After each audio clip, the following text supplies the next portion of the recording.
नमस्कार, मैं रवश कुमार। साथियों, ये मैंने एक नया चैनल बनाया है जिस पर मैं आप लोगों को पेंशन से जुड़ी हर वक्त खबर दूंगा जो आप लोगों के लिए बहुत महत्वपूर्ण है।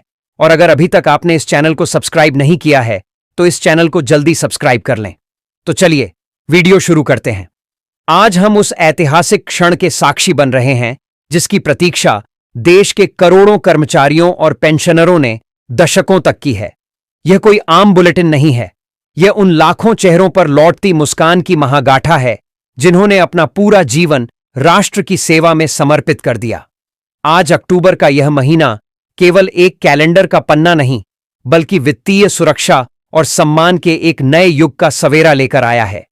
वह घड़ियां जब उम्मीदें धुंधली पड़ जाती थीं और इंतजार अंतहीन लगता था, अब समाप्त हो रही हैं। केंद्र सरकार की तिजोरी से निकली घोषणाओं की गूंज आज देश के कोने कोने में, हर केंद्रीय कर्मचारी के घर में और हर पेंशन भोगी के आंगन में सुनाई दे रही है। यह वह पल है जब नीतियां केवल फाइलों से निकलकर आपके बैंक खातों तक का सफर पूरा कर रही हैं। यह कहानी है उस दिए की लौ की जो हर सरकारी मुलाजिम और बुजुर्ग पेंशनर के दिल में टिमटिमा रही थी और अब एक मशाल बनने को तैयार है। तो हमारे साथ इस विशेष कवरेज के अंत तक बने रहिएगा, क्योंकि आज जो विस्तृत जानकारी हम आपके समक्ष रखने जा रहे हैं वह आपके आर्थिक भविष्य की सबसे मजबूत इबारत लिखने का सामर्थ्य रखती है।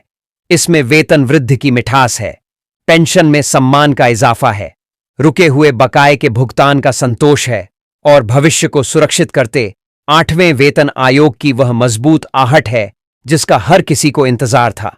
यह महीना सचमुच उपलब्धियों का एक मील का पत्थर साबित हो रहा है।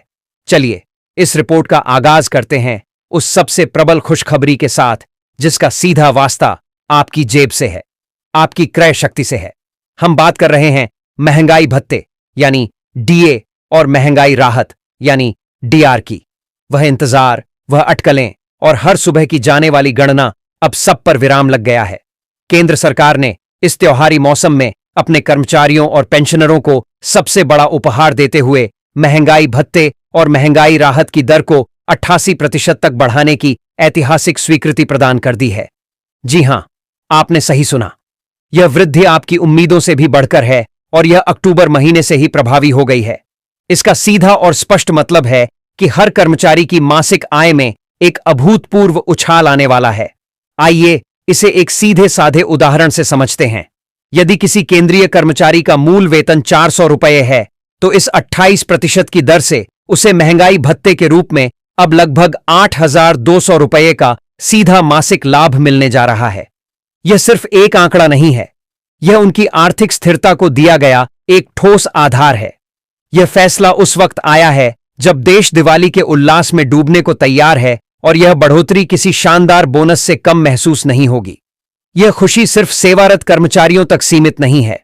देश के करोड़ों पेंशन भोगी जिन्होंने अपना स्वर्णिम काल राष्ट्र को दिया, उन्हें भी इसी 8% की दर से महंगाई राहत का भुगतान किया जाएगा। यह वृद्धि उनकी पेंशन में एक ऐसा सम्मानजनक इजाफा करेगी जो उन्हें बढ़ती महंगाई के इस दौर में एक सहारा देगी। लेकिन ठहरिए, सरकार ने इस बार खुशी को 2 गुना तिगुना करने का मन बनाया है।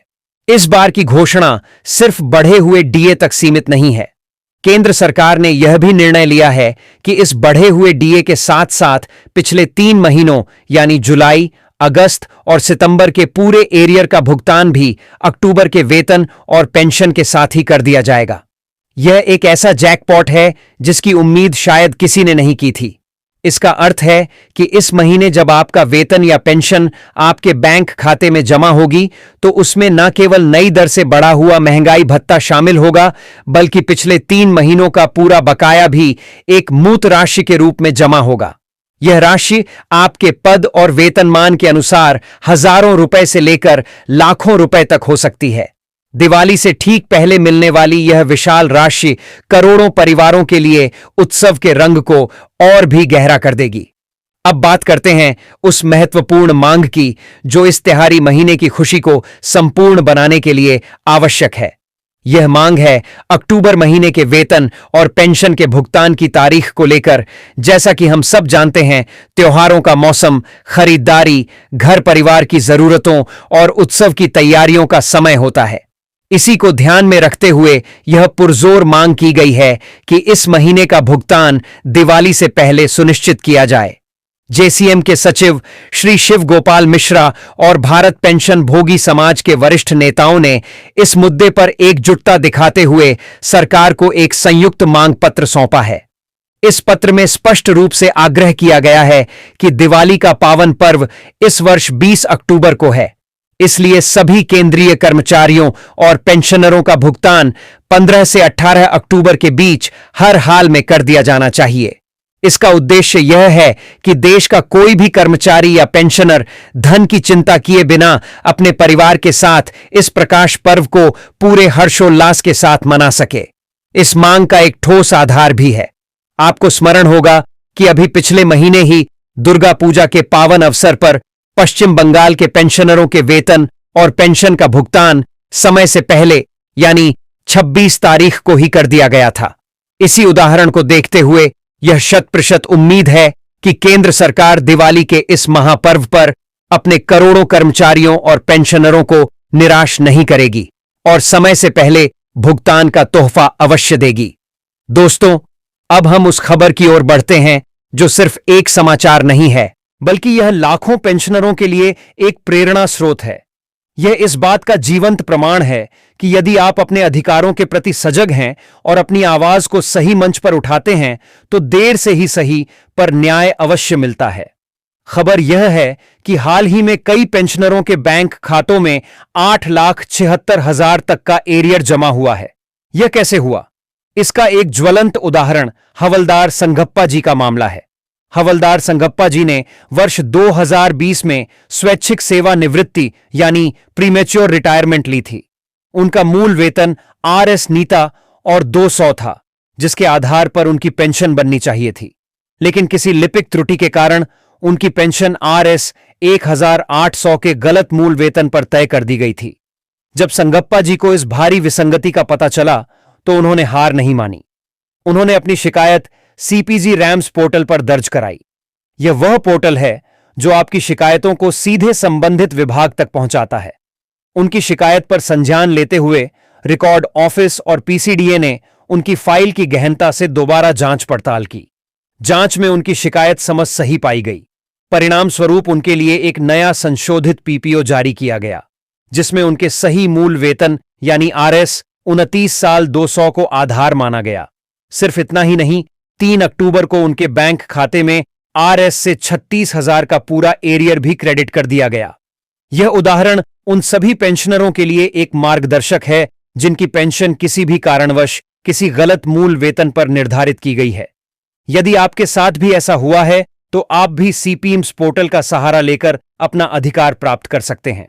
अब आते हैं भविष्य के उस खाके पर जो आने वाले समय में पेंशन और वेतन के नियमों की पूरी तस्वीर बदल सकता है। हम बात कर रहे हैं 8वें केंद्रीय वेतन आयोग की।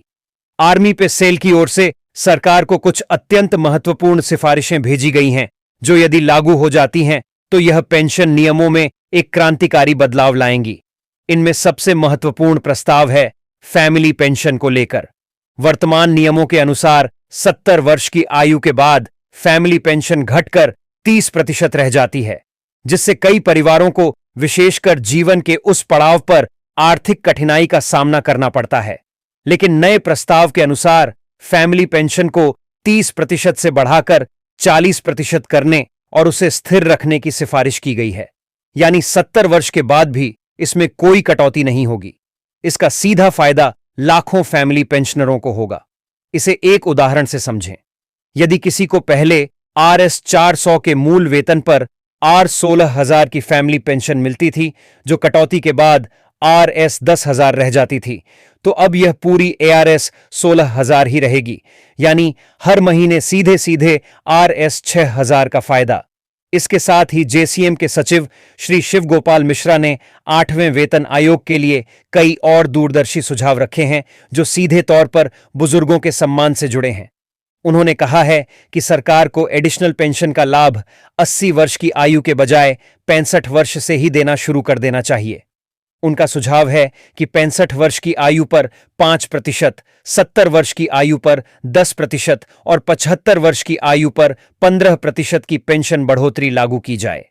यह उन बुजुर्ग पेंशनरों को उनके जीवन के उस पड़ाव में बड़ी आर्थिक राहत देगी जब उन्हें दवाइयों और देखभाल की सबसे ज्यादा जरूरत होती है। इतना ही नहीं, एक और अत्यंत महत्वपूर्ण और तार्किक मांग रखी गई है कि पेंशन को टैक्स फ्री यानी आयकर मुक्त किया जाए। तर्क यह दिया गया है कि जब सांसदों और विधायकों की पेंशन पर कोई टैक्स नहीं लगता, तो उन सरकारी कर्मचारियों और अधिकारियों की पेंशन पर टैक्स क्यों लगना चाहिए जिन्होंने अपना पूरा जीवन देश की सेवा में समर्पित कर दिया। पेंशन उनकी सेवा का प्रतिफल है, यह कोई अतिरिक्त आय नहीं है। इसलिए पुरजोर आग्रह किया गया है कि 8वें वेतन आयोग के लागू होने के साथ ही पेंशन को आयकर मुक्त श्रेणी में लाया जाए। एक और मांग यह भी रखी गई है कि कम्यूटेशन पेंशन की अवधि को 15 साल के बजाय 12 साल किया जाए, ताकि पेंशन धारक अपनी पूरी पेंशन पाने के लिए 15 साल का लंबा इंतजार करने के बजाय 12 साल बाद ही अपनी पूरी पेंशन पा सकें। साथ ही यह भी कहा गया है कि पेंशन का जो प्रतिशत फिलहाल अंतिम वेतन का 50% तय किया गया है, उसे बढ़ाकर 70% किया जाए, ताकि सेवानिवृत्ति के बाद भी कर्मचारी एक सम्मानजनक और गरिमापूर्ण जीवन जी सके।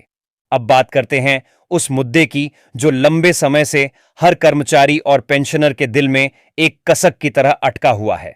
जी हां, हम बात कर रहे हैं 18 महीने के रोके गए डीए एरियर के मुद्दे की। कर्मचारी और पेंशन संगठनों ने अब इस लड़ाई को एक निर्णायक मोड़ पर ले जाने का फैसला कर लिया है। ताजा अपडेट यह है कि 10 अक्टूबर को सुप्रीम कोर्ट में याचिका दायर करने की पूरी तैयारी कर ली गई है। इस मामले में वरिष्ठ वकील श्री ए तिवारी पहले ही यह स्पष्ट कर चुके हैं कि केंद्र सरकार के पास कर्मचारियों और पेंशनरों का 18 महीने का एरियर रोकने का कोई कानूनी या संवैधानिक अधिकार नहीं है, क्योंकि यह उनके वेतन का ही एक हिस्सा है। अब इस मामले की पहली सुनवाई इसी महीने सुप्रीम कोर्ट में हो सकती है। यदि अदालत का फैसला, जिसकी पूरी उम्मीद है, कर्मचारियों के पक्ष में आता है, तो केंद्र सरकार को ब्याज सहित लगभग 8,04,200 करोड़ का भारी भरकम भुगतान करना पड़ेगा। यह वह हक है जिसकी लड़ाई अब अंतिम चरण में पहुंच चुकी है, और अंत में सभी पेंशनरों के लिए एक अत्यंत महत्वपूर्ण सूचना और रिमाइंडर अक्टूबर का महीना शुरू हो चुका है, और इसके साथ ही 80 वर्ष से अधिक आयु वाले पेंशनरों के लिए जीवन प्रमाण पत्र यानी लाइफ सर्टिफिकेट जमा करने की प्रक्रिया भी शुरू हो चुकी है। यदि आपकी उम्र 80 वर्ष या उससे अधिक है, तो आप अभी से बिना अंतिम तिथि का इंतजार किए यह प्रक्रिया पूरी कर सकते हैं। वहीं बाकी सामान्य पेंशनरों के लिए जो 80